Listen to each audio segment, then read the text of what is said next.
Tell me, stranger, have you ever heard the tale of a man cast out by his own wife, called a good-for-nothing while the desert winds laughed at his misery?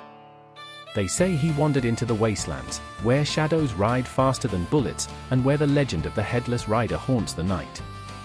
But fate, cruel as it is, played a wicked game. This simple farmer, with no plan and no courage to spare, stumbled right into the heart of a bandit's den. And somehow, by accident or by luck of the devil himself, he brought down a whole gang feared across the frontier. So sit tight, partner. This ain't just a story of ghosts and gunfire, it's the story of a man who turned failure into a legend, the legend of the Headless Rider. The wind swept dry dust across the empty fields as Jack Stetson leaned against the fence of his barren farm. His hands were rough, cracked from years of labor, but the soil had long since stopped answering his call. Rows of corn had withered, the cattle had been sold, and with every passing day he felt the weight of failure pressing down on his shoulders. Yet the cruelest blow did not come from the land itself, but from the voice of his wife echoing in the hollow rooms of their farmhouse. "You're nothing, Jack," she spat, her eyes blazing with disappointment. "Look at Peterson, just across the ridge. He went to the mines, came back rich, built his wife a fine house, bought her silk dresses. And you? You can't even feed us properly. You're worthless until you prove you can be more than this." Her words stung worse than a whip. Jack tried to protest, tried to explain that fortune in the mines was fickle, that every strike of gold was balanced by 10 failures, but she would not listen. She wanted a man of means, not a man of excuses. At last, she pointed to the door, her voice trembling with anger and shame. "Go. Don't come back until you're someone worth respecting." So Jack left. The farmhouse door slammed behind him, and the silence of the prairie swallowed his figure. With nowhere else to turn, he drifted into town, the sun falling red against the horizon. Deadwood was alive that evening, its streets filled with the clatter of boots, the laughter of gamblers, the rustle of skirts beneath lantern light. Jack pushed through the swinging doors of the saloon, the air thick with tobacco smoke and cheap whiskey. He drowned his bitterness glass after glass, the burn of liquor numbing the sting of his wife's words. Around him, voices rose in drunken stories, poker hands lost and won, cattle rustlers caught, dreams of gold and fortune. But then, as if whispered straight into his ears, he caught the tale that would change his fate. "Ever heard of the Headless Rider?" a grizzled old rancher said, leaning across the bar. "They say he rides the desert at night, chasing down lost travelers. No eyes, no mouth, just an empty void where a head ought to be. Bullets don't stop him, prayers don't save you. Folks vanish, and all that's left are hoofprints in the sand." The men around him laughed nervously, raising their drinks. Some called it nonsense, others swore on graves they'd seen the phantom themselves. Jack smirked, though unease prickled his skin. A legend was one thing, but the tremor in those voices carried something deeper than ale. It was then that Tom Reeves, Jack's drinking companion and self-proclaimed adventurer, clapped him on the back. "Well now, Jack," Tom drawled, "sounds like just the sort of nonsense a man could turn into glory. You go out there, prove it's just wind and shadows, and you'll walk back into town a hero. Your missus won't call you worthless then." The others chuckled, raising a challenge with their eyes. Jack felt heat rise to his face. Pride, liquor, and humiliation tangled in his chest until he slammed his glass on the bar. "Fine. I'll do it," he muttered, though doubt gnawed at the edges of his voice. That night, as the saloon doors swung shut behind him and the cool desert wind brushed his face, Jack realized what he had agreed to. He had no plan, no clear path ahead, only the echo of his wife's scorn and the mocking laughter of men who never believed in him.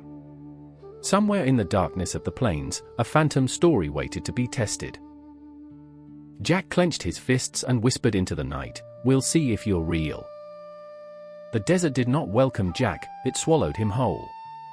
By the time dawn spilled its pale light across the horizon, he was already miles from Deadwood, riding a tired bay horse and carrying little more than a rifle, a canteen, and the stubborn pride that had pushed him into this madness. The land stretched endless, a sea of ochre sand and jagged rock where even the wind seemed too weary to stir. Hours turned into days. The sun scorched his back, and dust clung to his throat until every swallow burned like fire. He cursed himself for listening to Tom's drunken encouragement, cursed his wife's scorn, cursed the legends that filled weak men's heads with fear. Yet each step of his horse echoed with a hollow weight, as though the desert itself were waiting for him to break. On the second night, as the moon rose sharp and cold above the dunes, Jack built a small fire beside a cluster of stones. He gnawed at dry jerky, staring into the flames, but rest refused to come. Somewhere beyond the glow, he heard it, the faint, rhythmic pound of hooves on hard earth. He stiffened, hand tightening on his rifle. The sound drifted closer, then faded into silence. When he leapt to his feet, the desert was empty, silver under the moon. He told himself it was just his mind playing tricks. Still, he slept with the rifle across his chest. The following day, he stumbled upon another traveler, a gaunt man leading a mule burdened with empty water skins. The stranger's eyes were wild, his lips cracked from thirst. Jack offered him a sip from his canteen, and in return the man muttered a warning. "I seen him," the stranger rasped. "A rider with no head. Rode straight through the sand like death itself. The night screams with his coming. Best turn back, mister. Best turn back." Jack tried to laugh, to brush it off, but the sound rang hollow even in his own ears. He asked how far, where, but the man only shook his head, mumbling prayers as he dragged the mule into the dunes. That evening, when the sun dipped and shadows stretched long across the desert, Jack swore he saw a figure on the horizon. A dark rider, unmoving, silhouetted against the dying light. He blinked, rubbed his eyes, and the figure was gone. The desert swallowed it as though it had never been. His chest tightened with unease. Legends were born from fear, he told himself, and fear was a liar. Still, when night came, and the fire crackled weakly at his side, Jack could not shake the feeling that someone, something, was out there, watching, waiting. The third night fell heavy and merciless, the desert sky burning with countless stars. Jack's small fire flickered weakly against the immensity of the darkness, his horse tethered close by, ears twitching at every distant whisper. Jack sat with his rifle across his knees, unable to shake the gnawing unease that had haunted him since the stranger's warning. The desert was too still, too silent, as though the world held its breath. Then it came.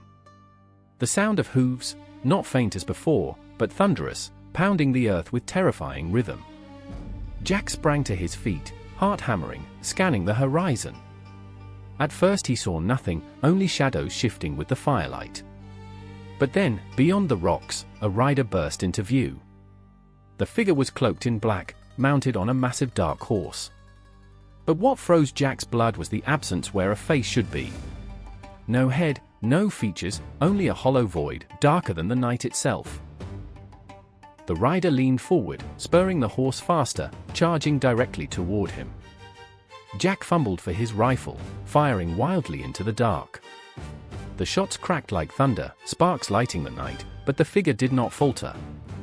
Hooves tore the sand, stones scattered, and the fire guttered as the rider closed in. Jack's horse screamed, breaking its rope, and bolted into the shadows. "God Almighty," Jack gasped, stumbling backward. The rider's empty visage glowed faintly in the moonlight, as if mocking him with its impossible form. Fear seized him, raw and suffocating. He turned and ran, lungs burning, boots slipping in loose sand as the phantom thundered behind. Through gullies and dry ravines he fled, the pounding never slowing, echoing through the stone like a death knell. Bullets clicked uselessly in his trembling hands, the rifle jammed, leaving him defenseless. He stumbled over a ridge, tumbling into a pocket of jagged rocks. There he pressed himself flat, chest heaving, eyes wide. The rider stormed past, the dark horse rearing, sand spraying beneath its hooves. The faceless figure did not stop, did not turn, only vanished into the dunes, swallowed by the night as though it had never been. For long minutes Jack lay paralyzed, sweat freezing on his skin, ears ringing with phantom echoes. Every muscle screamed for him to keep running, to abandon this cursed quest. Yet some small, stubborn part of him whispered that what he had seen was not beyond flesh and bone. There had been weight in those hoofpits, dust on those boots. Something was wrong, something human behind the horror. Shaking, he crawled deeper into the rocks, clutching his useless rifle like a lifeline. Above him, the stars burned cold and eternal. Jack closed his eyes, whispering a prayer he had not spoken in years. He did not know if he had faced a demon or a man, but one truth was certain. The desert had chosen to test him, and he was no longer free to turn back. When the dawn finally bled across the desert, Jack dragged himself from the hollow of stone where he had hidden. His clothes were torn, his lips cracked, and his rifle hung uselessly in his hands. The fire from the night before had burned to ash, leaving nothing but cold sand and the memory of pounding hooves echoing in his skull. He spat dust and stared into the horizon, wondering if he had truly seen what he thought he had seen, or if the desert itself had driven him mad. The horse was gone, vanished into the darkness, leaving him stranded. Jack cursed under his breath, forcing himself to his feet. He staggered through the sands, every muscle aching, every step heavier than the last. Yet even in his misery, his eyes caught something half buried beneath the drifted sand. It was a brass cartridge case, still gleaming faintly in the morning light. He crouched, picked it up, and turned it over in his hand. The edges were sharp, unweathered. Fresh. The kind of evidence no ghost could leave behind. A shiver ran down his spine. Someone had been shooting last night, not some phantom rider, but flesh and blood. He straightened, scanning the ridges for movement, and for the first time, suspicion overtook fear.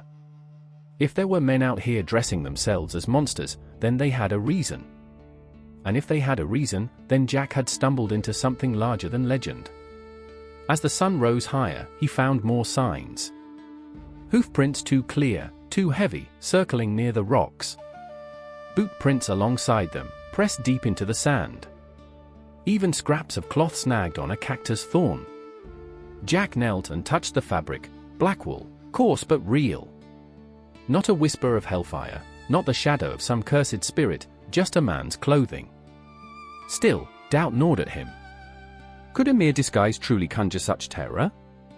He remembered the empty space where the rider's head should have been, the way the moonlight had shone against nothingness. Was it trickery, or had the desert played with his mind? He pressed forward, determination sharpening his weary steps. Fear had not left him, it clung to his skin like sweat, but now it was matched with something else, anger. Anger at the thought of being fooled, manipulated, driven half-mad by men who preyed on stories. By late afternoon, Jack reached a rise overlooking a shallow canyon. There, far below, he spotted smoke curling into the sky, the faint outlines of tents and tethered horses. His breath caught. A camp! Men moved between wagons, their shapes blurred by heat, but their presence undeniable. And in the center, a tall figure in a dark cloak walked slowly, commanding the others with subtle gestures. Jack's heart pounded. He crouched low, crawling back behind the ridge. His suspicion had hardened into certainty. The legend was no spirit, it was a mask, a weapon wielded by men. And if those men were clever enough to frighten the entire desert with a shadow, then they were dangerous beyond measure. As the evening shadows grew long once more, Jack sat alone on the ridge, clutching his rifle. His fear had not vanished, but it had changed shape. He no longer dreaded the phantom of the night. He dreaded the men who wore its skin. The night came quickly in the canyon, shadows swallowing the red cliffs until only the faint glow of campfires marked the bandits' hideout below. Jack lay flat on his stomach atop a ridge, the rifle cradled in his arms, every nerve in his body stretched thin. He had followed the trail all afternoon, hoofprints too deliberate to belong to a wandering horse, wagon ruts dug deep into the sand. Now the truth flickered beneath him like embers in the dark. The men below were not ghosts. They were flesh, bone, and greed. Rough voices carried through the still air, laughter mixing with the sharp clink of bottles. Horses stamped in the dust, their saddles heavy with gear. And then Jack saw him, a tall figure, draped in a long black cloak, its collar raised high. When he moved, the firelight caught the faint shimmer of polished metal where a mask hung at his side. The faceless rider. Not a phantom, but a man. Jack's chest tightened. His mind replayed the chase, the horror of that empty void where a head should have been. Now he understood: the cloak, the mask, the timing with moonlight. It was theater, cruel and clever. The Headless Rider was a trick designed to terrify and scatter travelers, making them easy prey. But the cruelest discovery came moments later. One of the bandits stepped into the firelight, laughter booming as he slapped another man on the back. Jack froze, bile rising in his throat. He knew that laugh. He knew that swagger. Tom Reeves. The very man who had urged him into the desert, who had whispered promises of glory, who had baited him with his wife's scorn. His so-called friend stood among the outlaws, grinning like a devil, a revolver on his hip and greed in his eyes. Jack's hand shook so violently the rifle almost slipped from his grip. Betrayal cut deeper than any bullet. He had been a fool, pushed into the jaws of death by a man who had already chosen his side. The camp below roared with celebration. One of the men dumped a sack of coins onto the ground, the firelight flashing off gold. Another unrolled a map, pointing toward the main trade route where caravans passed. They weren't just thieves, they were predators, using fear as their weapon, cloaking themselves in legend to control the desert. Jack crawled back from the ridge, pressing his back against the cold stone. He could barely breathe, every thought clashing with rage and disbelief. He wanted to storm down, to put a bullet between Tom's eyes, to end the charade here and now. But his body trembled with exhaustion, his canteen nearly dry, his strength leaking away like sand through his fingers. He closed his eyes, forcing his breath steady. He could not fight them, not yet. But he could not walk away either. The truth weighed too heavy, the deceit too bitter. His pride, once shattered by his wife's words, now burned with a new purpose. He had stumbled into something far darker than a ghost story. When he opened his eyes again, the stars glittered above like distant fires. The bandits' laughter echoed in the canyon, but Jack's mind had already shifted. He was no longer a farmer chasing superstition. He was a witness to the lie. And somehow, against all odds, he would make them pay. The sun had barely risen when Jack realized he had lingered too long. From the ridge he had spied the camp, but the bandits were not blind men. By midday, shouts echoed across the canyon, dogs barking, horses restless. They had found his tracks. Jack ran, stumbling through narrow gullies and jagged rock passages, his rifle clutched tight. Behind him came the thunder of hooves, the sharp crack of revolvers splitting the air. Bullets hissed past his ears, chipping stone, spraying sand into his eyes. The canyon walls amplified every sound, turning the chase into a deafening storm. He ducked behind a boulder, returned fire, and watched one rider fall screaming into the dust. But there were too many, dark shapes swarming the ridges, gunfire rattling from every angle. He was trapped. Then came a new sound, the whistle, followed by the earth-shaking roar of dynamite. Rock splinters ripped the air as a blast tore open a ledge above him. The bandits were not just chasing. They were trying to bury him alive. Jack coughed through smoke, his ears ringing, the world spinning. Somewhere above the chaos, he saw the cloaked figure, the so-called Headless Rider, leading the charge. The cloak billowed, the mask gleamed in the harsh sun, and the horse reared against the sky. The legend had come to claim him. Driven by desperation, Jack scrambled deeper into the canyon. He stumbled upon an old supply cache tucked into the stone, a wagon half buried, crates leaking powder and sticks of dynamite wrapped in oily paper. He barely had time to think. Bullets ripped into the wood around him as he seized a stick, lit the fuse with trembling hands, and hurled it into the rocks above. The explosion was greater than he intended. Fire and thunder swallowed the canyon, a shockwave hurling him to the ground. Dust clouds blotted out the sun as boulders crashed down, smashing horses, scattering men. Screams rose and fell, drowned by the roar of collapsing stone. When Jack lifted his head, ears still ringing, he saw chaos. Bandits fled in every direction, cut down by falling debris. Tents burned, wagons splintered, and amid the ruin the cloaked rider was thrown from his horse. The mask shattered against the rock, revealing a scarred face twisted with fury and fear. For one brief moment, Jack locked eyes with the man who had haunted his nights. No demon. No phantom. Just flesh and blood, beaten by his own trick. Then another blast shook the canyon, forcing Jack flat against the ground. His vision blurred, his body bruised, but through the choking dust he understood, he had not won by courage or cunning. He had survived by accident, a farmer's clumsy throw turning into a storm that swallowed an entire gang. When the dust finally settled, silence ruled the canyon. The echoes of gunfire were gone, replaced by the crackle of fire and the moans of the dying. Jack, battered and bleeding, staggered to his feet. Around him lay the shattered legend of the Headless Rider, stripped bare by powder and stone. But Jack knew the danger was not finished. Somewhere in the smoke, some bandits still crawled, and Tom Reeves was not among the dead he could see. The fight was not over, but the desert had shifted.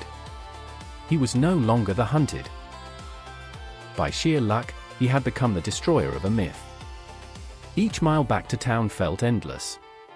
The sun punished him by day, the cold gnawed at night. His horse was gone, so he walked on grit alone. He drank the last drops from his canteen and pushed forward, guided only by thoughts of Deadwood's saloon. By the third day, the town's outline rose. Jack nearly wept. His knees buckled, but he forced himself on. The streets bustled, wagons, children, merchants, until silence fell at the sight of him. A ragged figure, gaunt, hollow-eyed, carrying the mask. Behind him trailed a stillbag spilling coins like bells of truth. "Sweet Lord," someone whispered. "He killed the rider." Voices rippled. Jack wanted to collapse, but rough hands lifted him into the saloon. The room roared with awe. They hailed him as a hero, spun songs of courage, claimed he had stared down the devil. Jack tried to speak, to tell the truth, that he'd survived by luck. But his voice failed. He slumped, the mask clattering onto the table. The legend no longer his, but the town's. As night fell, Deadwood sang of Jack Stetson, the man who ended the reign of the Headless Rider. Jack lay half-conscious, staring at the ceiling. He knew the truth, he hadn't conquered the legend. He had only survived it. But survival, it seemed, was enough. Word of Jack's return spread faster than wildfire. By morning, the entire town buzzed with the tale of the farmer who had slain the Headless Rider and broken the bandit's grip on the desert roads. Merchants praised him for saving their caravans, miners toasted him for protecting their gold, and children whispered his name as though it belonged to a gunfighter from the dime novels. But the loudest moment came when she appeared, his wife. She pushed through the saloon doors, her eyes red from weeping, her plain dress dusted from the hurried walk. The crowd parted as she rushed to Jack's side, clutching his arm, tears streaming down her cheeks. "Jack," she whispered, voice trembling, "I was wrong. I was a fool not to see your worth. You risked everything, and you came back to me. Forgive me. Please." Her embrace was warm, desperate, filled with a tenderness Jack had longed for. Yet as he held her, a hollow smile curved across his lips. He had not returned triumphant. He had stumbled back half dead, carried more by accident than by courage. The bandits had fallen because of misplaced dynamite, not because he was a man of great skill or bravery. He had not sought glory, only survival. The town, however, needed its legend. Already the songs grew taller in the telling, how Jack had stood fearless before the phantom, how he had slain 10 men single-handedly, how even fire and stone had bowed before him. Each word carved a hero from a farmer's broken bones. Each cheer buried the truth deeper beneath the dust. That evening, the mayor himself declared Jack the protector of Deadwood. He placed a medal around his neck, a crude badge hammered from brass. Jack stood still, the mask of the Headless Rider heavy in his hands. In the crowd, his wife looked at him with pride that once she had denied him. Yet behind his tired eyes there was no pride. Only a quiet, bitter knowing. He understood now that legends did not rise from truth. They rose from fear, from chance, from the desperate need of people to believe in something larger than themselves. He was no conqueror of phantoms. He was the accident that had unraveled a lie. Late that night, when the songs died down and the saloon lanterns dimmed, Jack walked alone through the silent streets of Deadwood. His boots scuffed the dust, his breath hung in the cool air. From an upstairs window, someone strummed a guitar, singing a new ballad about him, the hero who had faced the Headless Rider and lived. Jack stopped, staring out into the desert beyond the town's edge.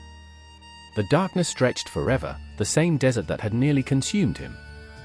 He tightened his grip on the mask, then set it gently on a fence post, leaving the hollow eyes to stare back at the stars. He turned away, his figure fading into the shadows of the street. Tomorrow, the legend would grow taller still. But Jack knew the truth: bravery had little to do with it. Sometimes, survival itself was enough to make a man a legend.